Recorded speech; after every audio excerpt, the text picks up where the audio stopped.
넌 대체 뭘 하고 있는 거니? 한국어 같은 걸 배워서 뭘 하겠다는 거야? 차라리 일본어를 배워. 오빠가 동생한테 소리치고 있는데요. 도대체 무슨 일이 있었던 걸까요? 지금 사연 시작하겠습니다. 잠깐 구독과 좋아요, 알림 설정은 하셨나요? 꼭 부탁드릴게요. 안녕하세요. 저는 스위스 취리히에 사는 20살 대학생 니콜 뮬러입니다. 취리히 대학교에서 언어학을 공부하고 있죠. 제가 한국 문화에 빠지게 된 이야기를 들려드릴게요. 사실 저는 평범한 스위스 여대생이에요.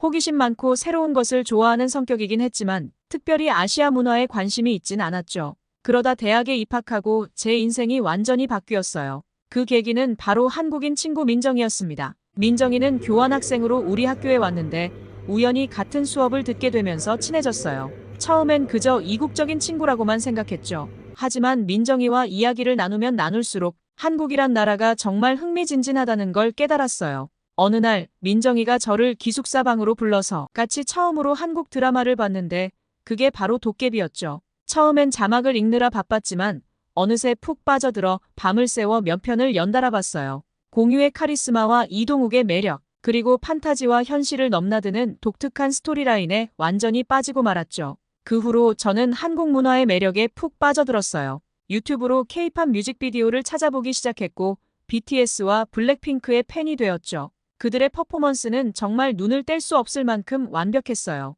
춤, 노래, 그리고 패션 모두가 조화롭게 어우러져 있었죠. 특히 BTS의 사회적 메시지를 담은 가사에 큰 감동을 받았어요. 한국 문화에 대한 관심은 자연스럽게 한국어 학습으로 이어졌어요. 처음엔 K-팝 가사를 이해하고 싶어서 시작했지만 점점 더 깊이 빠져들게 되었죠. 한글이 얼마나 과학적이고 아름다운 문자인지 알게 되면서 더욱 매력을 느꼈어요. 세종대왕이 백성들을 위해 한글을 만들었다는 이야기를 듣고 정말 감동받았죠. 독학으로 한국어를 배우기 시작했어요. 유튜브에서 한국어 강의를 찾아 들었고 한국 드라마를 자막 없이 보려고 노력했죠. 심지어 K-팝 노래를 따라 부르면서 발음 연습을 하기도 했어요. 처음엔 어려웠지만 하면 할수록 재미있어졌어요. 한국어의 존댓말 문화나 의성어, 의태어의 풍부함에 놀랐죠. 민정이에게 한국 음식도 배웠어요. 김치를 처음 먹었을 때의 그 충격적인 맛을 잊을 수 없어요. 처음엔 낯설었지만 이제는 김치 없이는 못 살 것 같아요. 그 외에도 다양한 한국 음식을 알게 되면서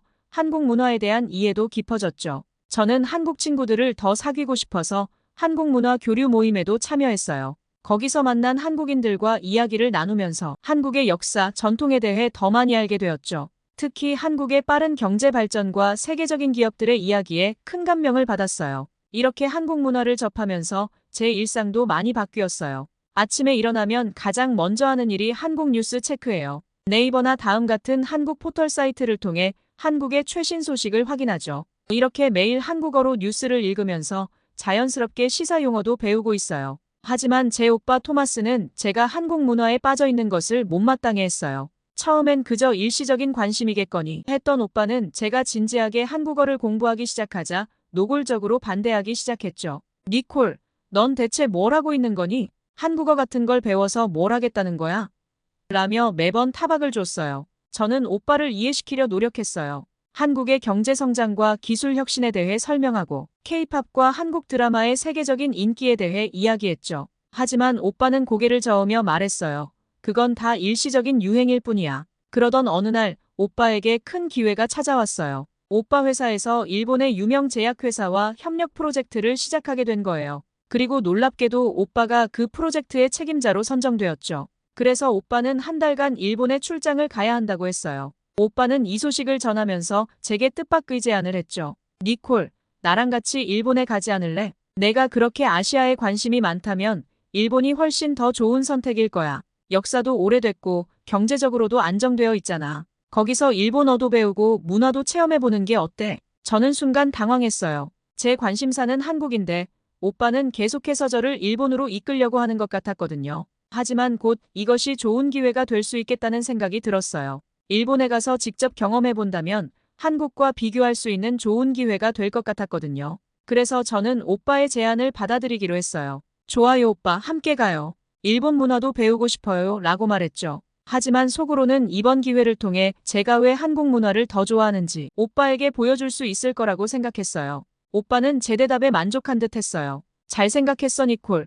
일본은 정말 대단한 나라야. 그들의 기술력과 문화를 직접 보면 넌 한국에 대한 환상에서 깨어날 거야. 저는 오빠의 말에 그저 미소 지었어요. 오빠가 어떤 생각을 하든 저는 이번 여행을 통해 많은 것을 배울 수 있을 거라 확신했거든요. 한국과 일본, 두 나라의 차이점을 직접 경험해보는 것도 흥미로울 것 같았고 어쩌면 오빠의 편견을 깨는 계기가 될 수도 있을 것 같았어요. 출발 날짜가 다가올수록 저는 점점 더 긴장되기 시작했어요. 한편으로는 일본 문화를 직접 경험할 수 있다는 설렘도 있었지만 다른 한편으로는 오빠의 기대에 부응하지 못할까봐 걱정도 됐죠. 하지만 이번 여행이 오빠에게 제 선택을 이해시킬 수 있는 좋은 기회라고 생각했어요. 비행기에 오르면서 저는 마음을 다잡았어요. 이번 기회에 일본과 한국의 차이점을 객관적으로 관찰해야겠다고 다짐했죠. 오빠는 비행기 안에서도 계속해서 일본의 장점들을 열거했어요. 일본의 정돈된 도시, 뛰어난 서비스 정신, 세계적인 기업들. 저는 고개를 끄덕이면서도 속으로는 한국도 이해 못지않을 거야라고 생각했어요.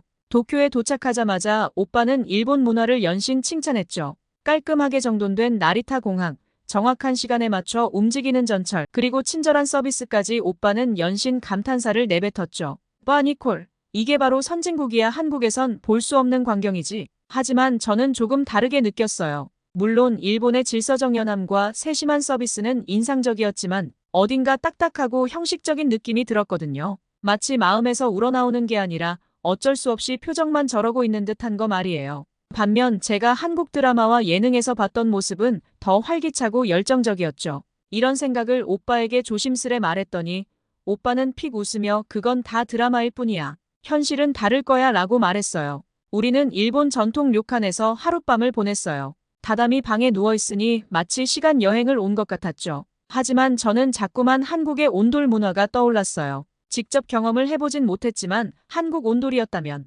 정말 따뜻하고 피곤이 풀렸을 텐데 하고 생각했습니다. 다음 날 오빠의 미팅이 있는 동안 저는 혼자 도쿄 거리를 탐험했어요. 번화가의 화려한 네온사인, 첨단 가전제품으로 가득한 매장들. 분명 매력적인 광경이었지만 제 마음속 어딘가가 계속 허전했어요. 제가 유튜브에서 보았던 명동의 활기찬 거리, 홍대의 젊은 예술가들, 그리고 한강공원에서 치맥을 즐기는 사람들의 모습과는 어딘가 달랐어요. 하지만 제가 직접 경험해본 것은 아니니 뭐가 맞는지 헷갈리기 시작했죠. 저녁에 오빠를 만났을 때 오빠는 흥분한 목소리로 말했어요. 일본 기업들의 기술력은 정말 대단해. 우리가 배울 점이 정말 많아. 저는 고개를 끄덕이면서 속으로 생각했어요. 오빠 말이 맞을 수도 있겠지만 한국 기업들도 이해 못지 않을 거야. 삼성, LG, 현대 모두 세계적인 기업들이잖아. 일주일이 지나고 저는 점점 더 제가 왜 한국 문화를 좋아하는지 깨닫기 시작했어요. 일본의 모든 것이 완벽하고 정돈되어 있는 것은 사실이지만 그만큼 예측 가능하고 때로는 지루하게 느껴졌거든요. 반면 제가 알고 있는 한국은 역동적이고 열정적이고 늘 새로운 것을 추구하는 모습이었죠. 오빠에게 이런 생각을 조심스레 말했더니 오빠는 여전히 이해하지 못하는 눈치였어요. 니콜, 넌 아직 겉모습만 보고 있는 거야. 시간이 지나면 일본의 진짜 매력을 알게 될 거야. 저는 더 이상 말하지 않았지만 속으로는 다짐했어요. 언젠가 꼭 오빠를 한국에 데려가야겠어. 그때 오빠도 내 마음을 이해하게 될 거야. 일본에서의 생활이 2주째로 접어들면서 우리는 예상치 못한 어려움들을 겪기 시작했어요. 처음에는 모든 것이 신선하고 흥미로웠지만 시간이 지날수록 언어 장벽과 문화적 차이가 크게 다가왔죠. 가장 큰 문제는 의사소통이었어요. 저는 한국어를 열심히 공부했지만 일본어는 거의 모르는 상태였거든요. 오빠도 기초적인 일본어만 할 수 있어서 일상적인 대화에서도 어려움을 겪었죠. 회사 미팅이야 통역이 붙어서 처리할 수 있었지만 우리끼리 있을 때는 간단한 물건을 사는 것조차 쉽지 않았어요. 레스토랑에서 메뉴를 고르는 일은 마치 시험 보는 것 같았고 길을 묻는 것도 큰 도전이 되었답니다. 문화적 차이도 우리를 당황하게 했어요. 오빠도 솔직히 일본인들의 간접적인 의사소통 방식 때문에 혼란스러워했어요. 아니오라고 직접적으로 말하는 대신 애매한 표현을 사용하는 경우가 많아서 실제로 무슨 뜻인지 진위를 파악하기 어려웠거든요. 오빠는 비즈니스 미팅에서 이런 점 때문에 여러 번 곤란한 상황을 겪었다고 해요. 그리고 우리가 기대했던 일본의 모습과 실제 모습 사이의 괴리감도 컸어요. TV나 영화에서 본 활기찬 도쿄의 이미지와는 달리 실제 일본 사회는 훨씬 더 조용하고 보수적이었죠. 지하철에서 모두가 조용히 스마트폰만 들여다보는 모습이나 야근이 당연시되는 직장 문화를 보며 우리는 적잖이 충격을 받았어요. 이런 어려움들이 쌓여가던 중 큰 사건이 일어났어요. 어느 날 밤 오빠가 갑자기 심한 복통을 호소하기 시작했죠. 처음에는 단순히 체했거나 소화불량일 거라고 생각했는데 시간이 지날수록 오빠의 상태가 심각해져 갔어요. 결국 우리는 근처 병원에 가기로 결정했죠. 하지만 병원에 도착해서도 문제는 계속되었어요. 우리의 서툰 일본어로는 오빠의 증상을 제대로 설명하기 어려웠고 병원 직원들도 영어를 잘하지 못해 의사소통이 거의 불가능했죠. 더 큰 문제는 우리가 외국인이라는 이유로 차별 대우를 받는 것 같다는 거였어요. 접수 창구에서 우리를 본 직원은 마치 귀찮다는 듯한 표정을 지었어요. 우리의 이야기를 듣는 둥 마는 둥 하더니 서류를 건네며 빨리 작성하라는 제스처를 취했죠. 진료 순서를 기다리는 동안 우리 뒤에 온 일본인 환자들이 먼저 진료실로 들어가는 걸 여러 번 목격했어요. 간호사를 불러도 쉽게 오지 않았고 와서도 우리의 질문에 불친절하게 대답하곤 했죠. 심지어 한 간호사는 우리를 향해 일본어로 뭔가 투덜거리는 걸 들었어요. 말은 알아들을 수 없었지만 그 어조와 표정에서 불쾌함이 느껴졌죠. 오빠의 상태가 점점 나빠지는데도 의사는 오지 않았어요. 다른 환자들은 속속 진료를 받고 나가는데 우리만 계속 기다려야 했죠. 결국 저는 참지 못하고 접수 창구로 가서 항의를 했어요. 그제서야 마지못해 의사를 부르는 것 같았죠. 의사가 왔을 때도 상황은 나아지지 않았어요. 오빠의 상태를 제대로 살피지도 않고 대충 진찰한 후 약만 처방해 주려고 하더라고요. 우리가 더 자세한 검사를 요구했을 때 의사는 짜증 섞인 표정으로 귀찮게 하지 마세요라는 뜻으로 들리는 말을 했어요. 이런 차별적인 대우에 우리는 정말 당황스럽고 화가 났어요. 아픈 사람을 돌보는 병원에서조차 이런 일을 겪다니 믿기지 않았죠. 마침 그때 한 한국인 가족이 우리 쪽을 계속 쳐다보고 있었어요. 저는 혹시나 하는 마음에 영어 할 줄 아냐고 물었죠. 그들은 기꺼이 우리 쪽으로 와서 무슨 일인지 영어로 물어봐 주시고 일 처리를 도와주셨어요. 그분들은 일본어를 꽤 잘하셨는데 우리의 상황을 듣고 흔쾌히 통역을 해주셨죠. 덕분에 오빠는 제대로 된 진료를 받을 수 있었고 다행히 심각한 상태는 아니었다는 걸 알게 되었어요. 그 한국인 가족은 우리에게 연락처를 남기고 떠났는데 다음날 아침 다시 병원을 찾아와 우리의 상태를 확인해 주셨어요. 그분들의 따뜻한 마음씨에 오빠와 저는 깊은 감동을 받았죠. 이 사건을 겪으면서 오빠와 저는 많은 것을 깨달았어요. 언어의 중요성, 문화적 차이를 이해하는 것의 필요성, 그리고 무엇보다 따뜻한 마음 씀씀이를 말이에요. 병원에서 퇴원한 후 오빠가 말했어요. 니콜, 이번 일을 겪으면서 많은 생각을 했어. 내가 한국에 대해 그리고 아시아 문화 전반에 대해 얼마나 편견을 가지고 있었는지 말이야. 저는 오빠의 말에 고개를 끄덕이며 미소 지었어요. 드디어 오빠가 조금씩 변화하기 시작한 것 같아 기뻤거든요. 일본에서의 예상치 못한 경험들, 특히 병원에서의 불편했던 일을 겪은 후 오빠의 태도가 조금씩 변하기 시작했어요. 더 이상 일본을 무조건적으로 옹호하지 않았고 한국에 대한 제 이야기에도 귀 기울이기 시작했죠. 그러던 어느 날 오빠가 놀라운 소식을 들고 왔어요. 프로젝트가 예상보다 일주일 일찍 끝났다는 거예요. 원래 계획대로라면 바로 스위스로 돌아가야 했지만 오빠의 표정이 뭔가 달라 보였어요. 잠시 망설이더니 오빠가 입을 열었어요. 니콜이 그렇게 좋아하는 한국에 가보는 게 어떨까? 우리에게 도움을 준 그 한국인 가족처럼 한국 사람들이 정말 그렇게 친절한지 궁금하기도 하고 오빠의 말에 저는 믿을 수 없었어요. 제가 듣기엔 마치 꿈만 같았거든요. 오빠가 한국에 가보자고 제안하다니 저는 너무 기뻐서 오빠에게 달려가 안겼어요. 정말이야 오빠. 진짜 한국에 가보고 싶어. 그래.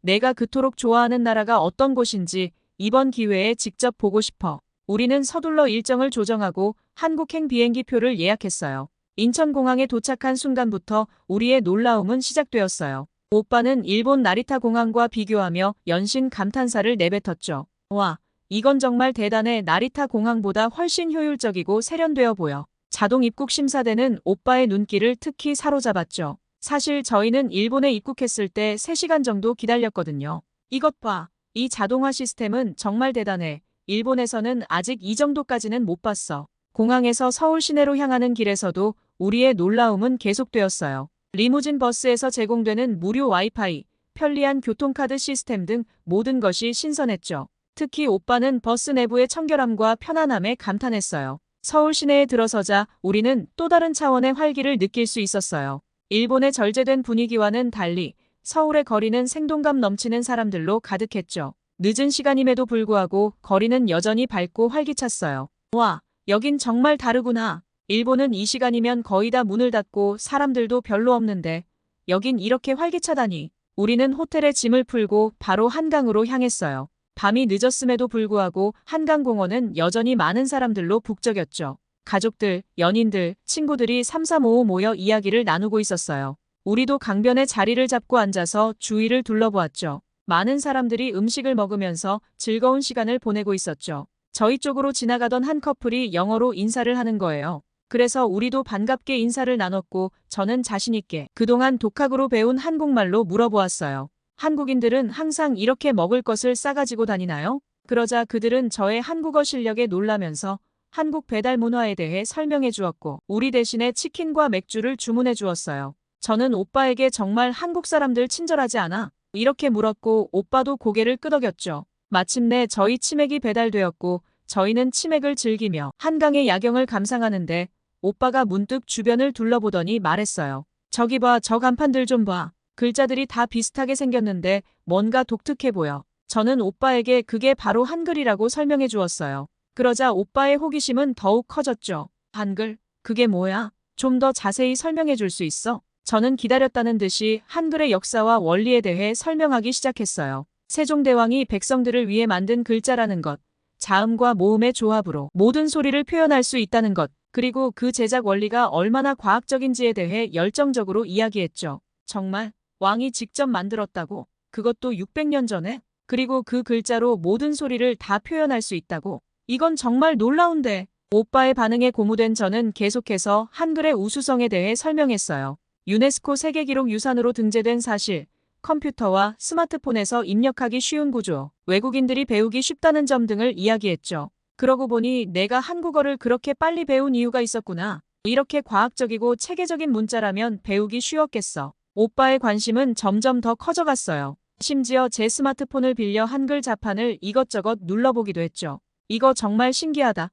이렇게 몇 개의 기본 글자로 이렇게 다양한 소리를 만들 수 있다니. 한강에서의 그날 밤, 우리는 한글에 대한 이야기로 시간 가는 줄 몰랐어요. 오빠의 눈에서 호기심이 빛이 반짝이는 걸 보며 저는 조용히 미소 지었어요. 드디어 오빠가 한국 문화의 아름다움을 조금씩 이해하기 시작한 것 같아 기뻤거든요. 그날 밤 호텔로 돌아가는 길에 오빠가 말했어요. 내가 왜 한국을 그렇게 좋아하는지 조금은 알 것 같아. 이 나라에는 뭔가 특별한 게 있어. 현대적이면서도 전통을 소중히 여기고 편리하면서도 인간미가 넘치는 것 같아. 그 말을 들으니 저도 뿌듯했어요. 다음 날 우리는 오빠의 관심사인 제약 산업을 둘러보기로 했어요. 한국의 유명 제약회사를 방문하게 되었는데 오빠의 반응은 정말 놀라웠어요. 연구시설에 들어서자마자 오빠의 눈이 휘둥그레졌어요. 와, 이건 정말 최첨단이야. 우리 회사보다 더 발전된 장비들도 있잖아. 오빠는 연신 감탄사를 내뱉으며 이것저것 살펴봤죠. 특히 한국의 바이오시밀러 기술에 큰 관심을 보였어요. 너도 알아? 한국이 바이오시밀러 분야에서 세계 최고 수준이래. 이건 정말 대단한 거야. 오빠의 목소리에서 존경심이 느껴졌어요. 연구원들과 대화를 나누면서 오빠는 더욱 깊은 인상을 받은 것 같았어요. 한국인들의 열정과 지식 수준이 놀라워. 그리고 영어로도 완벽하게 의사소통이 가능하다니. 오빠는 일본에서 경험과 비교하면서 한국에 더욱 관심이 생겼죠. 점심시간에 회사 구내식당을 이용하면서 오빠는 또 한 번 놀랐어요. 이 정도 퀄리티의 음식을 회사에서 제공한다고? 직원 복지도 정말 훌륭하구나. 하루 종일 제약회사를 둘러본 후 저녁에 우리는 한식당에서 식사를 했어요. 오빠는 음식을 먹으며 계속 한국 문화에 대해 질문했죠. 정말 너가 한국 문화를 이해하는 깊이가 대단한 것 같아. 어떻게 이렇게 많이 알게 된 거야? 저는 그동안 한국 문화를 공부하면서 느꼈던 점들을 오빠에게 설명했어요. 한국인들의 정, 빨리빨리 정신, 그리고 끊임없는 혁신의지 등에 대해 이야기했죠. 오빠는 진지하게 듣더니 말했어요. 내 설명을 들으니 오늘 본 것들이 더 이해가 가는구나. 한국의 빠른 발전이 이런 문화적 바탕에서 나왔다는 게 놀라워. 일주일간의 한국 여행을 마치고 스위스로 돌아가는 비행기 안에서 오빠는 깊은 생각에 잠겨 있는 것처럼 보였습니다. 갑자기 오빠가 입을 열었죠. 니콜, 내가 너무 편견에 사로잡혀 있었던 것 같아. 한국은 정말 대단한 나라야. 내가 한국어를 배우고 싶어 하는 이유를 이제 이해하겠어. 이 말을 듣는 순간 저는 눈물이 날 것 같았어요. 드디어 오빠가 제 마음을 이해해 준 거예요. 스위스로 돌아온 후 우리 남매의 삶은 크게 변했어요. 저는 더욱 열정적으로 한국어 공부에 매진했고 이번엔 오빠가 적극적으로 지원해 주었죠. 심지어 오빠도 가끔 한국어 단어들을 물어보곤 했어요. 니콜, 안녕하세요는 어떻게 발음하는 거야? 나도 조금씩 배워볼까 해. 오빠의 변화는 여기서 그치지 않았어요. 어느 날 오빠가 흥분된 목소리로 전화를 걸어왔어요. 믿을 수 있겠어? 내가 회사에 한국지사 발령을 자원했어. 그리고 받아들여졌어. 저는 깜짝 놀랐어요. 정말이야, 오빠. 어떻게 그런 결정을 한 거야? 오빠는 웃으며 대답했어요. 한국의 제약 산업이 얼마나 발전했는지 직접 봤잖아. 거기서 일하면 내 경력에도 큰 도움이 될 것 같아. 그리고 솔직히 한국 문화가 정말 매력적으로 느껴졌어. 오빠의 말에 저는 가슴이 벅차올랐어요. 불과 몇 개월 전만 해도 한국을 무시하던 오빠가 이제는 한국에서 일하고 싶어 하다니 정말 믿기지 않았거든요. 오빠, 정말 기뻐. 내가 도울 수 있는 게 있다면 뭐든 말해줘. 오빠는 웃으며 대답했어요. 그래. 내가 나의 한국어 선생님이 되어줘. 한국에 가기 전에 기본적인 회화는 할 수 있었으면 좋겠어. 이렇게 우리 남매의 새로운 도전이 시작되었어요. 저는 한국어 공부에 더욱 매진하고 오빠는 한국지사 발령을 준비하며 한국어를 배우기 시작했죠. 여러분, 오늘의 사연 어떠셨나요? 오빠가 한국에서 어떤 새로운 경험을 하게 될지 정말 기대되네요. 오늘 이야기 즐겁게 들으셨다면 구독과 좋아요, 그리고 알림 설정 부탁드릴게요. 여러분의 응원은 저희에게 큰 힘이 됩니다. 끝까지 시청해주셔서 감사드립니다. 지금까지 감동 인사이드였습니다.